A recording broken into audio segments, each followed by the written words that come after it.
سب جان گئے کہ اب خدیجہ صرف مالدار نہیں ہے، اب اس کی طاقت صرف دولت نہیں ہے، اب خدیجہ کے پاس ناز کرنے کے لیے محمد ہے۔ اگلی امتوں میں سارے جہانوں پر فضیلت اللہ نے دی تھی مریم بنت عمران کو، اور اس زمانے میں سب جہانوں والی عورت پر فضیلت دی ہے خدیجہ کو، کیونکہ جب نبی نے نبوت کا دعویٰ کیا سب سے پہلے انہوں نے کہا یہ فرشتہ ہی ہے، یہ کوئی شیطانی وسوسہ نہیں ہو سکتا۔ حضرت خدیجہ رضی اللہ تعالی عنہما کے بارے میں علماء نے بیان کیا ہے کہ بڑی ہی فراست والی تھی، اور پھر کہا ان سرداروں کو مخاطب ہو کر آپ سب لوگ گواہ رہے، میں نے ساری دولت محمد کے حوالے کی، جیسے چاہے خرچ کرے۔ سبحان اللہ، یوں تو کائنات میں بہت سی عورتوں نے جنم لیا ہے اور اپنے خصائص اور فضیلت کی بنا پر پہچانی گئی۔ بی بی حوا علیہ السلام سے لے کر بی بی فاطمہ سلام اللہ علیہ تک جائزہ لیا جائے تو ہر خاتون اپنا الگ مقام رکھتی ہیں، مگر ان تمام خواتین میں سے کسی کو بھی سیدہ خدیجہ رضی اللہ تعالی عنہ تک کا مقام نہ مل سکا۔ ان کی عظمت کے لیے یہی بات کافی ہے کہ وہ آپ کی زوجہ ہے جو ہر لحاظ سے تمام مخلوقات سے افضل اور برتر ہے، یعنی مولا کائنات حضرت محمد صلی اللہ علیہ وآلہ وسلم۔ سیدہ خدیجہ حضور کی ہر خوشی اور غم میں شریک رہنے والی زوجہ تھی۔ آپ امت کی ماں ہیں جن کی حیات، خدمت اور سیرت و کردار تاریخ اسلام کا ایک ناقابل فراموش باب ہے اور تمام مسلم خواتین کے لیے ایک نمونہ ہے۔ حضرت خدیجہ کی کنیت ام ہند اور لقب طاہرہ تھا۔ آپ خلید بن اسد کی بیٹی تھی جو عربوں کی مشہور تاریخی شخصیت قصی بن کلاب کی اولاد میں سے تھے۔ نبی صلی اللہ علیہ وآلہ وسلم کا قبیلہ بنی ہاشم کا تعلق بھی قصی کے خاندان سے تھا۔ حضرت خدیجہ حضور کی بعثت سے 30 یا 40 سال قبل 556 عیسوی میں مکے میں پیدا ہوئی اور اسی شہر میں اپنے والد کے گھر پرورش پائی۔ آپ کا خاندان مکے میں بہت ہی معزز خاندان تھا اور آپ کے والد مکے کے رئیسوں میں سے ایک تھے۔ وہ ایک کامیاب تاجر تھے جن کا اصل رسوخ شام اور یمن تک پھیلا ہوا تھا۔ سیدہ خدیجہ کی ابتدائی زندگی کے متعلق زیادہ معلومات نہیں ملتی۔ روایتوں سے پتہ چلتا ہے کہ بچپن ہی سے آپ انتہائی ذہین، باوقار اور اخلاق مند خاتون تھے۔ حضرت خدیجہ زمانہ جاہلیت میں جب عرب میں بت پرستی کا رواج عام تھا، اس وقت دین ابراہیم پر تھی اور واحد خدا کی پرستش کیا کرتی تھی۔ آپ اپنے مال اور تجارت کی برکت کے لیے ابراہیم علیہ السلام کے خدا سے دعا کیا کرتی تھی۔ آپ کے والد خلید کا جب انتقال ہوا تو آپ کا پورا کاروبار آپ نے خود سنبھال لیا اور بہت جلد ایک کامیاب تاجر کی حیثیت سے پہچانی گئی۔ حضرت خدیجہ کاروبار میں کبھی زیادہ منافع کمانے کی کوشش نہیں کرتی تھی۔ ان کے گھر کے دروازے ہمیشہ حاجت مندوں اور فقیروں کے لیے کھلے رہتے تھے۔ حضرت خدیجہ مذہبی تعلیم یافتہ اور دیندار تھی۔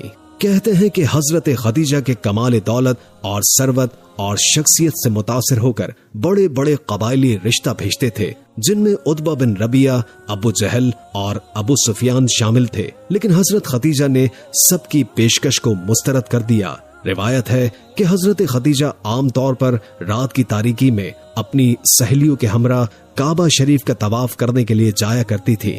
ایک مرتبہ جب رات کو آپ طواف کعبہ سے گھر واپس آئیں تو آپ کو گہری نیند آ گئی۔ آپ نے ایک خواب میں دیکھا کہ سورج ایک انسان کی شکل میں آسمان سے اتر کر آپ کے گھر کی طرف آ رہا ہے۔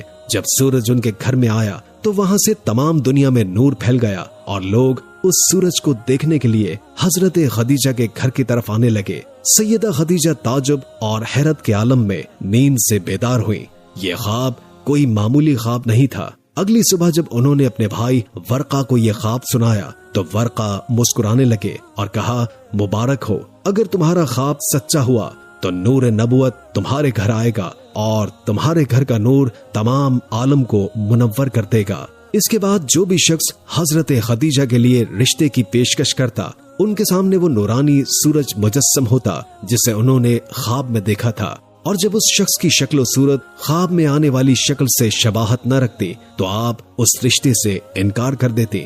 روایت ہے کہ حضور صلی اللہ علیہ وآلہ وسلم جب 25 سال کے تھے تو عرب میں زبردست خشک سالی پڑی، مویشی مرنے لگے اور ہر طرف قحط پڑنے لگا۔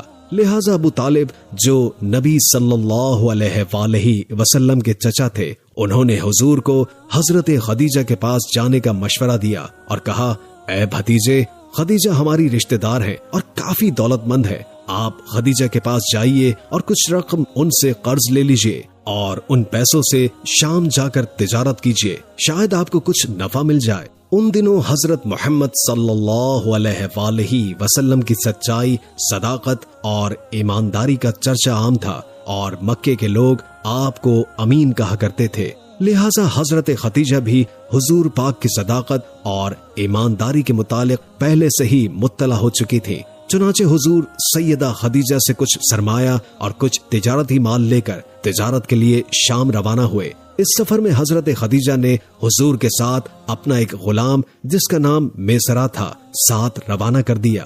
روایتوں کے مطابق شام کے سفر میں میسرہ نے حضور صلی اللہ علیہ وآلہ وسلم کے بہت سارے کمالات اور معجزات دیکھے، جس سے وہ بے حد متاثر ہوا۔ شام پہنچ کر حضور نے سارا مال فروخت کر دیا اور اس تجارت میں بہت نفع ہوا، لہٰذا حضور صلی اللہ علیہ وآلہ وسلم میسرہ کے ساتھ مکے کے لیے واپس روانہ ہو گئے۔ واپسی میں بھی میسرہ نے دیکھا کہ پورے سفر میں حضور کے اوپر 2 فرشتے سایہ کیے ہوئے تھے۔ جب یہ قافلہ مکے واپس لوٹا تو مکے پہنچتے ہی حضور صلی اللہ علیہ وآلہ وسلم سیدہ خدیجہ کے گھر کی طرف روانہ ہوئے۔ یہ دوپہر کا وقت تھا اور خدیجہ عورتوں کے ساتھ بالا خانے میں بیٹھی تھیں۔ جب خدیجہ رضی اللہ تعالی عنہما نے دیکھا کہ حضور صلی اللہ علیہ وآلہ وسلم اپنے اونٹ پر تشریف لا رہے ہیں اور 2 غیبی مخلوق ان پر سایہ کیے ہوئے ہیں، عورتوں نے بھی دیکھا کہ اس سخت گرمی اور دھوپ میں سوائے محمد کے اور کہیں سایہ موجود نہیں ہے۔ حضور نے سیدہ خدیجہ سے ملاقات کی اور تجارت میں نفع کے متعلق بتایا۔ حضرت خدیجہ حیران تھے کیونکہ اس سے پہلے ان کے مال میں اس قدر منافع اور برکت کبھی نہ ہوا تھا۔ حضور کے جانے کے بعد میسرہ نے حضرت خدیجہ کو تمام سفر کا حال بیان کیا اور نبی صلی اللہ علیہ وآلہ وسلم کے اخلاق اور کردار کی بہت تعریف کی۔ تمام واقعات سے حضرت خدیجہ حضور سے بے حد متاثر ہوئی اور آپ کو حضور سے بے حد لگاؤ پیدا ہو گیا۔ چنانچہ 3 مہینے میں حضرت خدیجہ نے حضور صلی اللہ علیہ وآلہ وسلم کی طرف رشتے کا پیغام بھیجا، لہٰذا نبی نے اپنے چچا ابو طالب کو اس رشتے کے متعلق بتایا۔ اس پر ابو طالب نے یہ مشورہ دیا کہ یہ رشتہ آپ کے لیے انتہائی اچھا اور موزوں ہے، کیونکہ حضرت خدیجہ ایک پاک باز اور امانت دار خاتون ہے۔